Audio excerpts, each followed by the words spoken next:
নমস্কাৰ। অসম চৰকাৰৰ তৰফৰ পৰা অৰ্থাৎ ডাইৰেক্টৰ অফ হায়াৰ এডুকেশ্যনৰ তৰফৰ পৰা যোৱা ফেব্ৰুৱাৰী মাহৰ 28 তাৰিখে যিখন নটিফিকেশ্যন ওলাইছে আৰু সেই নটিফিকেশ্যনত কোৱা হৈছে অসমৰ প্ৰত্যেকজন এমপ্লয়ীয়ে তেওঁলোকৰ IPR আৰু MPR অৰ্থাৎ ইমুভেবল প্ৰপাৰ্টি আৰু মুভেবল প্ৰপাৰ্টি যি ডিটেইলছ আছে সেইখিনি সমৰ্থৰ HR মডিউলত এমপ্লয়ী মডিউলত ভৰাবলৈ কোৱা হৈছে। গতিকে সেই সমৰ্থত IPR আৰু MPR ডিটেইলছখিনি কেনেকৈ ভৰাব লাগিব সেই ডিটেইলছখিনি আপোনালোকক বুজাই দিবলৈ মই আজি এই ভিডিঅ'টোত লৈ আহিছোঁ। ভিডিঅ'টো খুবেই ইম্পৰ্টেণ্ট হ'ব কাৰণ অসম চৰকাৰৰ প্ৰত্যেকজন এমপ্লয়ীয়ে সমৰ্থৰ যি IPR আৰু MPR এমপ্লয়ী মডিউলত ভৰাবলৈ কৈছে প্ৰত্যেকজনেই ভৰাব লাগিব। গতিকে সেই IPR আৰু MPR নো কি আৰু IPR MPR উপৰিও পে'মেণ্ট ডিটেইলছখিনি 14 চনৰ পৰা 24 চনলৈকে যি লাষ্ট মাহৰ অৰ্থাৎ ফেব্ৰুৱাৰী মাহৰ লাষ্টৰ যি চেলাৰী শ্লিপৰ যি ডিটেইলছ আছে সেইখিনি 14 চনৰ পৰা 24 চনলৈকে তাত এণ্ট্ৰি কৰিবলৈ কোৱা হৈছে আৰু IPR আৰু MPR ডিটেইলছখিনি তাত ভৰাবলৈ কোৱা হৈছে। গতিকে আপোনালোকক এই গোটেই ডিটেইলছখিনি কিদৰে সমৰ্থৰ মডিউলত অৰ্থাৎ সমৰ্থৰ এমপ্লয়ী মডিউলত কিদৰে এণ্ট্ৰি কৰিব লাগিব এই গোটেই কথাখিনিকে মই আপোনালোকৰ আগত শ্বেয়াৰ কৰিবলৈ অৰ্থাৎ কেনেকৈ এণ্ট্ৰি কৰিব লাগিব এই গোটেই কথাখিনি মই এই ভিডিঅ'টোৰ জৰিয়তে আপোনালোকক জনাম।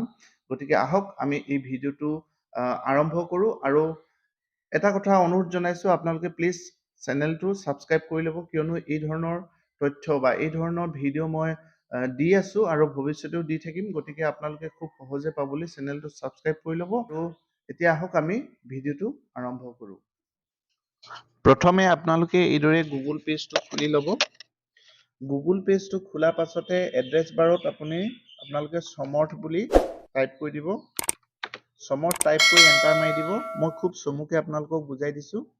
আৰু 1 নম্বৰটো ষ্টুডেণ্ট পৰ্টেল হয়, এইটো খুলিব নালাগে। 2 নম্বৰটো এইটো নালাগে আৰু 3 নম্বৰ যিটো দিয়া আছে সমৰ্থ ইগভ সুইট ইয়াতে ক্লিক কৰি দিব। এই লিংকটো মোৰ ডেছক্ৰিপশ্যনৰ ভিডিঅ'ৰ তলৰ ডেছক্ৰিপশ্যনত দিয়া থাকিব। আপোনালোকে তাত গৈও ডাইৰেক্ট লিংকত যাব পাৰিব, পেজটো খুলিব পাৰিব। ঠিক আছে, এইটোৱে হ'ল সমৰ্থৰ মূল পেজটো। ইয়াতে যিহেতু প্ৰত্যেক এমপ্লয়ীয়ে নিজৰ ইউজাৰ নেম আৰু পাছৱৰ্ড আছে গতিকে ইয়াত এমপ্লয়ী ইউজাৰ নেম আৰু পাছৱৰ্ড দি এইটো সমৰ্থ খুলিব লাগিব। ঠিক আছে, আমাৰ যিটো সাধাৰণতে PT আৰু PN বুলি যিটো আমাৰ ইউজাৰ নেম আছে সেই নাম্বাৰটো দিব লাগিব। মই এটা দেখুৱাই দিছোঁ আপোনালোকক চেম্পুল। এয়া মই দিলোঁ আৰু ইয়াতে পাছৱৰ্ডটো আমি টাইপ কৰি দিম। পাছৱৰ্ডটো টাইপ কৰাৰ পাছতে যিটো কেপছ আছে এইটো নাম্বাৰ কেইটা আছে সেইকেইটা টাইপ কৰি দিব লাগিব 428। ইয়াৰ পাছতে লগ ইন কৰি দিম। লগ ইন কৰি দিয়াৰ লগে লগে আমাৰ এই মোৰ পেজটো খোল খাব। এইটো হ'ল এমপ্লয়ী পেজ। এমপ্লয়ী পেজৰ লেফ্ট চাইডে আপোনালোকে দেখিব employee service, finance, governance, recruitment, administration আৰু একাউণ্ট ছেটিং দিয়া আছে। আমাৰ এইবিলাক একো নালাগে। প্ৰথমৰ ওপৰত এমপ্লয়ী যিটো ছাৰ্ভিচ আছে আমি এমপ্লয়ী ছাৰ্ভিচত ক্লিক কৰি দিম। ক্লিক কৰি দিয়াৰ লগে লগে দুটা অপশ্যন আমি দেখিম, এমপ্লয়ী আৰু লিভত লিভ কেনেকৈ এপ্লাই কৰিব পাৰি ইয়াতে দিয়া আছে। মই এইটো ভিডিঅ'ৰ পাছত আপোনালোকক বনাম। এতিয়া যিহেতু আমি মুভেবল আৰু ইমুভেবল প্ৰপাৰ্টি সম্পৰ্কে ভিডিঅ'টো বনাইছোঁ গতিকে এমপ্লয়ীছত যাব লাগিব। এমপ্লয়ীছৰ প্ৰথম যিটো প্ৰফাইল আছে educational details, service profile, research publication এইবিলাক নালাগে। আমাৰ এই প্ৰফাইলত যাম আমি। এইটো দেখিছে প্ৰফাইল, প্ৰফাইলত ক্লিক কৰি দিম। প্ৰফাইলত ক্লিক কৰি দিয়াৰ লগে লগে এই ধৰণে পেজটো ওলাব। ইয়াতে প্ৰথমতে বায়োগ্ৰাফিকেল ডিটেইলছ দিয়া আছে, name, mother's name, date of birth, father's name এইদৰে দিয়া থাকিব। এইখিনি আমাৰ নালাগে, এইখিনি আমাক অলৰেডি আমি ছাবমিট কৰাই আছে। তাৰপিছতে আমাৰ ইয়াত দেখিছে যিটো কণ্টেক্ট ডিটেইলছত আমি ক্লিক কৰিম। ইয়াত মোবাইল নাম্বাৰ, ইমেইল ID এই ধৰণে দিয়া থাকিব। তাৰপিছতে ফেমিলি ডিটেইলছ থাকিব। ফেমিলি ডিটেইলছটো ইয়াত দিয়াই আছে আৰু যিসকলে দিয়া নাই ফেমিলি ডিটেইলছটো তেওঁলোকে এই স্পাউছ ডিটেইলছত অৰ্থাৎ হাজবেণ্ড বা ৱাইফৰ ডিটেইলছটো আপোনালোকে দিব লাগে। ইয়াত দিবলৈ হ'লে যিসকলে দিয়া নাই তেওঁলোকক কৈছোঁ ইয়াত এডত গৈ এইদৰে পেজটো খোল খাব। ইয়াতে গোটেই ডিটেইলছখিনি দি ছেভ এজ কৰি দিলে ফেমিলি ডিটেইলছখিনি, স্পাউছ ডিটেইলছখিনি আহি যাব। ঠিক তেনেকৈ ডিপেণ্ডেণ্ট মেম্বাৰ আছে। ডিপেণ্ডেণ্ট মেম্বাৰ আপোনাৰ ল'ৰা ছোৱালী সম্পৰ্কে ইয়াত এড কৰিব লাগে। যিসকলে দিয়া নাই তেওঁলোকে এই এডত গৈ একেই এডত যোৱাৰ লগে লগে এইদৰে পেজটো ওলাব ইয়াতে আপোনালোকে ষ্টেপ বাই ষ্টেপ বা এজন এজনকে ভৰাই দিলে আপোনাৰ ফেমিলি ডিটেইলছটো ইয়াতে ডিপেন্ডেন্ট মেম্বাৰ ডিটেইলছটো ইয়াতে আহি যাব ঠিক আছে আমি যিহেতু আমাৰ ভিডিঅ'টোৰ মূল উদ্দেশ্য আছে ইমুভেবল আৰু মুভেবল প্ৰপাৰ্টি সম্পৰ্কে গতিকে আমি তালৈ যাম এতিয়া আহিব এডিশনেল ডিটেইলছত বিশেষ একো দিয়া নাই আৰু এইটো প্ৰপাৰ্টি ডিটেইলছ যিটো কাৰণে আমি ভিডিঅ' বনাইছো সেইটোৱে হ'ল প্ৰপাৰ্টি ডিটেইলছ এইটো প্ৰপাৰ্টি ডিটেইলছত ক্লিক কৰি দিম প্ৰপাৰ্টি ডিটেইলছত ক্লিক কৰাৰ লগে লগে এই পেজটো দেখিব আপোনালোকে প্ৰথমতে পে ডিটেইলছ থাকিব তাৰপিছত মুভেবল প্ৰপাৰ্টি ডিটেইলছ আৰু ইমুভেবল প্ৰপাৰ্টি ডিটেইলছ এই তিনিটা বস্তু আমি ভৰাব লাগিব আৰু আজি মূল ভিডিঅ'ৰ মূল উদ্দেশ্যটো হ'ল এইটোৱে pay details movable property details আৰু ইমুভেবল প্ৰপাৰ্টি ডিটেইলছ এটা পে ডিটেইলছনো কি মুভেবল প্ৰপাৰ্টি ডিটেইলছনো কি ইমুভেবল প্ৰপাৰ্টি ডিটেইলছনো কি মই আপোনালোকক কেনেকৈ ভৰাব লাগিব এইবিলাক মই ষ্টেপ বাই ষ্টেপ দেখুৱাই দিছোঁ ঠিক আছে প্ৰথমতে আহিছোঁ পে ডিটেইলছ ইয়াত ডাউনলোড IPR MPR দিয়া আছে এতিয়া আমি ডাউনলোড কৰিব নোৱাৰিম যিহেতু আমি এখিনি একো ভৰোৱাই নাই যেতিয়া আমি কমপ্লিট ভৰাই লম তাৰপিছতহে আমি ডাউনলোড IPR MPR কৰিব পাৰিম ওকে এতিয়া আমি পে ডিটেইলছটো কেনেকৈ এড কৰিম এইটো দেখিছে এড অপচন এডত যাব লাগিব এডত যোৱাৰ লগে লগে এইদৰে নিজৰ নামটো আহিব ডেজিগনেশ্যন আহিব ঠিক আছে ইয়াৰ পাছতে আমাৰ এণ্ড ইয়েৰ এইটো মন কৰিব দেই and year of pay statement বছৰৰ শেষৰ যিটো পে ষ্টেটমেণ্ট সেই পে ষ্টেটমেণ্টটো ইয়াত ভৰাব লাগিব অকল এবছৰ নহয় ইয়াতে আমি ক্লিক কৰিলে দেখিম 2014 চনৰ পৰা 15 16 17 18 19 20 21 22 23 24 চনলৈকে and year of pay statement বছৰৰ শেষৰ পে ষ্টেটমেণ্ট কেইটা ইয়াত দিব লাগিব প্ৰথমতে যদি আমি 2024 ভৰাই লওঁ তাৰপিছত 2015 ভৰাব লাগিব 16 ভৰাব লাগিব এনেকৈ প্ৰত্যেক বছৰে ভৰাই দিব লাগিব ঠিক আছে আমি প্ৰথমতে 2024 ভৰাব লাগিব ঠিক আছে প্ৰথমে 2024 টো আমি 2014 টো আমি সিলেক্ট কৰিছো 2014 এণ্ড অফ পে ষ্টেটমেণ্ট আমি ভৰাব লৈছো ঠিক আছে এতিয়া এইখিনিতে এটা প্ৰশ্ন হ'ব 2014 বেচিক পেটো আমি ক'ত পাম 2014 বেচিক পে হোক বা 2015 হোক সেই বস্তুটো আপোনালোকে অনলাইনৰ জৰিয়তে আপোনাৰ পে ষ্টেটমেণ্টটো উলিয়াই ল'ব পাৰিব আৰু সেই পে ষ্টেটমেণ্টটো কেনেকৈ উলিয়াব পাৰিব মোৰ এই ভিডিঅ'ৰ তলৰ ডেছক্ৰিপশ্যনত মই এটা লিংক দিছোঁ সেই লিংকত গৈ আপোনালোকে নিজৰ লগইন ID পাছৱৰ্ডৰ জৰিয়তে আপোনাৰ প্ৰত্যেক মাহৰে পে ষ্টেটমেণ্ট 2013 পৰা আপোনালোকে উলিয়াব পাৰিব ঠিক আছে মোৰ এই তলৰ ভিডিঅ' ডেছক্ৰিপশ্যনত লিংক দি দিছোঁ আপোনালোকে তাৰ পৰা চাই কেনে উলিয়াই ল'ব আৰু ইয়াত মই এটা উদাহৰণৰ কাৰণে মই এনে দেখুৱাই দিছোঁ আপোনালোকক সাপোজ আপোনালোকৰ 2014 বেচিক পে আছিলে 25,000 ঠিক আছে টোটেল এলাউৱেন্স আছিলে আপোনাৰ 25,000 এনে মই দি দিছোঁ আপোনালোকে বুজি পাবলৈ কিন্তু শুদ্ধটো চাই পে ষ্টেটমেণ্টটো চাইহে ইয়াত আপোনালোকে ভৰাব গ্ৰছ পে হ'ব তেতিয়াহ'লে আপোনাৰ 50,000 ওকে টোটেল ডিডাকশ্যন হ'ব আপোনাৰ সাপোজ 10,000 তেতিয়া আপোনাৰ নেট চেলাৰীটো হৈ থাকিব কিমান 40,000 তো মনত থব এইটো 2014 net salary statement and of pay statement ঠিক আছে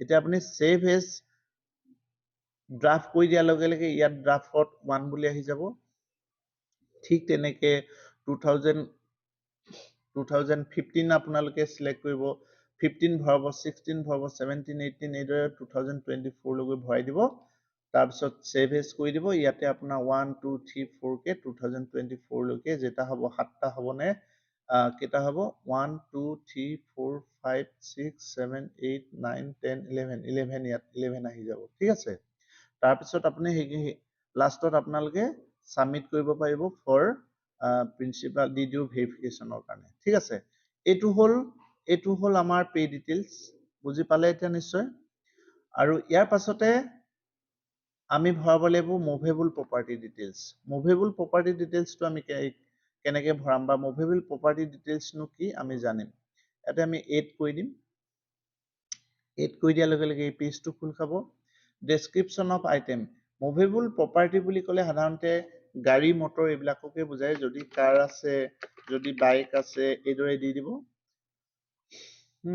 আৰু কাৰ যদি থাকে কাৰখন কি সেইটো মেনশ্যন কৰি দিব কাৰ সাপোজ বেলেনো আছে আপুনি বেলেনো লিখি দিব ঠিক আছে তাৰপিছত ভেলু কিমান গাড়ীখনৰ দাম কিমান 10 লাখ টকা মই চেম্পল দি দিছো উদাহৰণ হিচাপে দি দিছো 10 লাখ টকা ধৰি লৈছো in where whose name of asset is এই গাড়ীখন আপোনাৰ কাৰ নামত আছে ইয়াত গোটেই লিষ্টখন আহিয়ে যাব ব্ৰাদাৰ নামত নে দাটাৰ নামত নে ফাদাৰ মাদাৰ হাজবেণ্ড সিষ্টাৰ কাৰ নামত আছে য'ত ৱাইফৰ নামত যদি থাকে ৱাইফ আৰু যদি নিজৰ নামত থাকে সেলফ দি দিব ওকে কাৰেণ্ট হোল্ডিং আছে নে নাই ইয়েছ নো সুধিছে ইয়েছ প্ৰপাৰ্টি হেল্থ ডিউৰেশ্যন কিমান দিনৰ পৰা আছে আপোনাৰ সাপোজ আপোনাৰ 2014 পৰা আছে 14 পৰা 14 আপুনি এপ্ৰিলত কিনিছিলে ধৰি লওক 1 এপ্ৰিলত কিনিছিলে ডেটটো দি দিব আৰু কেতিয়ালৈকে এতিয়ালৈকে যিহেতু আজি তাৰিখলৈকে আছে গতিকে আজি তাৰিখত দি এইটো ডেটটো দি দিব মেনাৰ অফ একুইজিশ্যন আপুনি কেনেকে ললে বা কি আয়ৰ উৎস কি কোনটো উৎসৰ পৰা ললে আপুনি সেইটো সুধিছে ইয়াত চেলাৰী দি দিব বা ফাইনেন্স দি দিব যি হয় ফাইনেন্স নহয় চেলাৰিয়ে হ'ব ইয়াত জিপিএফ চিপিএফ একাউণ্ট নাম্বাৰ সুধিছে আমাৰ যিহেতু নতুন এমপ্লয়ী বিলাকৰ যিহেতু জিপিএফ চিপিএফ নাই ইয়াত হ'ব লাগিছিলে এনপিএছ হ'ব লাগিছিলে আমাৰ যিহেতু এনপিএছ আমি গতিকে ইয়াত এনপিএছ দি দিব এনপিএছ দি দিব আৰু একাউণ্ট নাম্বাৰটো ইয়াত এনপিএছৰ একাউণ্ট নাম্বাৰটো দিম ক'লে আপোনালোকে দিব পাৰিব ঠিক আছে তাৰপিছত দিব লাগিব মান্থলি কন্ট্ৰিবিউচন কিমান টকা আপোনালোকে মান্থলি কন্ট্ৰিবিউচন কৰে ধৰি লওক আপোনাৰ ফাইনেন্সত আপুনি 10,000 দিয়ে এলআইচিত দিয়ে ক'বাত দিয়ে তেনেকে কন্ট্ৰিবিউচন কৰে ধৰি লওক 25,000 টকা 25,000 লিখি দিব এনুৱেল প্ৰিমিয়াম তেতিয়াহ'লে কিমান হ'বগে ধৰি লওক মই 20,000 কৰি দিছো 20,000 কৰিলে এনুৱেল প্ৰিমিয়াম হ'বগে 4 লাখ টকা আপোনালোকে 4 লাখ টকা এনুৱেল প্ৰিমিয়াম হৈ গ'ল ঠিক আছে নাম্বাৰ অফ পলিচিছ আপোনাৰ পলিচি ডাকঘৰ পিএলআই হওক বা এলআইচি হওক কিমান আছে এটা থাকিলে এটা দিব দুটা থাকিলে দুটা দিব দুই দি দিছো মান্থলি কষ্ট অফ মেইনটেনেন্স ফেমিলিৰ কাৰণে আপোনাৰ মান্থলি কিমান টকা খৰচা হয় 10,000 টকা মই এনেই উদাহৰণ হিচাপে দি দিছো 10,000 আৰু নাম্বাৰ অফ এডুকেশ্যন মান্থলি এক্সপেন্সেছ এডুকেশ্যনৰ নামত আপোনালোকৰ কিমান টকা দৰকাৰ হয় মই 10,000 দি দিছো ইয়াতো আপোনালোকৰ যিমান খৰচা হয় সিমান দিব এতিয়া আপুনি মন কৰিব 14 চনত আপুনি আপোনাৰ স্যালাৰি নেট পে আছিলে 50,000 গতিকে 50,000তকৈ এইটো বঢ়াই নিদিব ইয়াত আমি 20,000 দিলো ইয়াত 10,000 ইয়াত 10,000 40,000 ঠিকে আছে আমাৰ কিন্তু 50,000তকৈ বঢ়াই দিলে বাকি পইচাটো আপোনাৰ কোৰ পৰা মেনেজ কৰে সেইটো এটা কোৱেশ্চন আহিব পাৰে গতিকে সেইটো মনত ৰাখিব ৰিমাৰ্কছত যদি কিবা ইফ এনি থাকে দি দিব যদি নাই নো কৈ দিয়ালে নো কৰাৰ পিছত সেভ এজ ড্ৰাফট কৰি দিয়াৰ লগে লগে আপোনাৰ এই বস্তুটো ইয়াত 1 আহি যাব তেতিয়া আপোনাৰ মুভেবল প্ৰপাৰ্টি ডিটেইলছটো কাম সম্পূৰ্ণ হৈ যাব ঠিক আছে ঠিক তেনেকে আমি এতিয়া কৰিম ইমুভেবল প্ৰপাৰ্টি ডিটেইলছ ইমুভেবল প্ৰপাৰ্টিটো কি সেইখিনি আমি জানিম ইয়াতে আমি 8 কৰি দিম 8 কৰি দিয়াৰ লগে লগে এই পেজ এই ধৰণে পেজটো ওলাব প্ৰিসাইজ লোকেশ্যন প্ৰথমতে মৌজাটো আহিছে মৌজাটো ধৰি লওক কি হ'ব আপোনাৰ নিজৰ মৌজাটো দিব মই মৰাণ দি দিছো ৰেভিনিউ টাউন বা ভিলেজ সেইখন আপোনাৰ নিজৰ গাঁওখনৰ নাম দিব মৰাণ মই মৰাণ বুলি দি দিছো পট্টানং আপোনাৰ মাটি পট্টানং কিমান সেইটো দি দিব 36 মই দি দিছো উদাহৰণ হিচাপে আৰু দাগ নং কিমান মই এনে এটা দি দিছো এইটো আৰু নেট এৰিয়া স্কয়াৰ মিটাৰ আপোনাৰ তাৰমানে মাটিখিনি কিমান স্কয়াৰ মিটাৰত আছে সেইটো সুধিছে যেহেতু এটা ঘৰ 3,000 পৰা 4,000 স্কয়াৰ মিটাৰো থাকে গতিকে মোৰ ঘৰটো 3,000 যদি স্কয়াৰ মিটাৰ ধৰি লওঁ আনাদাৰ 3,000 যদি বাকি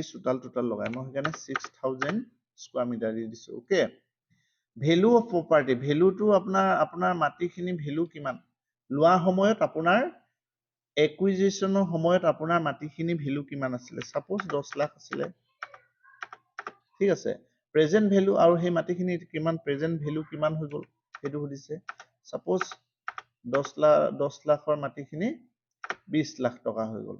এনেকৈ আপোনালোকে ভৰাই দিব। যিটো সত্য সেইটো ভৰাব। মই ইয়াত জাষ্ট উদাহৰণ হিচাপে দেখাইছো। নেচাৰ অফ লেণ্ড, আপোনাৰ মাটিখিনি একচনীয়া নে ম্যাদী পট্টা মাটি নে কি সেইটো দি দিব। মই দিছো ম্যাদী পট্টা মাটি। Use of land use pattern, আপোনাৰ মাটিখিনি কি ধৰণে ব্যৱহাৰ কৰি আছে। যদি ঘৰ আছে ঘৰ দিব পাৰে, যদি বিল্ডিং আছে বিল্ডিং দিব পাৰে, আৰু যদি ফ্লেট কিবা আছে সেইটো দিব পাৰে, সেইটো দি দিব আপোনালোকে। মোৰ ঘৰ আছে কাৰণে হাউচ দি দিছো। কাৰেণ্টলি হোল্ডিং ইয়েছ নো দিছে, ইয়েছ হ'ব। প্ৰপাৰ্টি হেল্ড ডিউৰেশ্যন, আপোনাৰ কিমান চনৰ পৰা মাটিখিনি আপোনাৰ হৈছে সেইটো সুধিছে। আপোনাৰ যদি 10 চনৰ পৰা হৈছে 10 চন দিব। মই 10 চন দি দিছো। ধৰি লওক মাৰ্চ মাহৰ 7 তাৰিখৰ পৰা হৈছিলে, গতিকে সেইটো দি দিছো।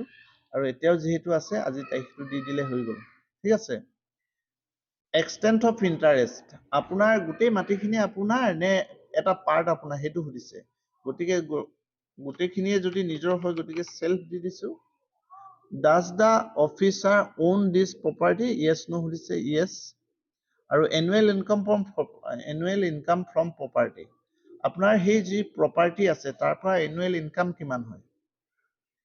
যদি 2 লাখ টকা হয় 2 লাখ টকা দি দিব, আৰু যদি এটকাও নহয় 0 দি দিব। মেনাৰ অফ ইকুইজিশ্যন, মেনাৰ অফ ইকুইজিশ্যনটো এইটো ইয়াত দেখিছে পাৰচেজ, লিজ, মৰ্টগেজ, গিফ্ট। আপোনাৰ কি আপুনি কিনিছে যদি পাৰচেজ, লিজত লৈছে যদি লিজ। মই যিহেতু কিনিছো পাৰচেজ। ওকে। ডেট অফ একুইলাইজেশ্যন, কিমান চনত কিনিছিলে বা কিমান চনত আপুনি অধিগ্ৰহণ কৰিছিলে, কেই তাৰিখে সেইটো দি দিব। মই 10 চনত কৰিছিলো 7 তাৰিখ, এনেই ডেট এটা দি দিছো, আপোনালোকে সত্য ডেটটো দিব। সেইটো দিলো। একুইজিশ্যন ফ্ৰম নেম, একুৱেট ফ্ৰম নেম, কাৰ নামত আছে মাটিখিনি সেই কথাটো সুধিছে। যদি নিজৰ নামত আছে নিজৰ নাম দি দিব। নিজৰ নাম মানে নাম দিবও পাৰে বা সেলফ দিব পাৰে। আৰু একুৱেট ফ্ৰম ডিটেইলছ, যদি বেলেগৰ নামত আছে আপুনি ইয়াত গোটেই ডিটেইলছখিনি ভৰাই দিব। কাৰ নামত আছে, কেনেকৈ আছে, কি কথা দি দিব। যদি একো নাই, যদি নিজৰে হয় তেতিয়া ওন দি দিব। ঠিক আছে। একচুৱেলি ইয়াতহে ওন দিব লাগে আৰু ইয়াত সেলফ দি দিব। ঠিক আছে। আৰু ৰিমাৰ্কছ যদি কিবা আছে, ৰিমাৰ্কছ ইয়েছ নো যদি আছে দিব, যদি নাই নো। তাৰপিছত সেভ এজ ড্ৰাফ্ট কৰি দিয়াৰ লগে লগে আমাৰ ইয়াত ড্ৰাফ্টত 1 আহি যাব আৰু আমাৰ ইমুভেবল প্ৰপাৰ্টি ডিটেইলছৰ কাম সমাপ্ত হ'ব। ঠিক আছে। এইখিনি আছিল আজি ভিডিঅ'টো। খুব চমু ভিডিঅ', খুব সহজ ভিডিঅ', আপোনালোকে নিশ্চয় পাৰিব। আশা ৰাখিছো আপোনালোক সকলোৱে এই ভিডিঅ'টো চাই উপকৃত হ'ব, আৰু কাইণ্ডলি ফৰৱাৰ্ড কৰি দিব যাতে সকলোৱে পায়। ঠিক আছে। ধন্যবাদ।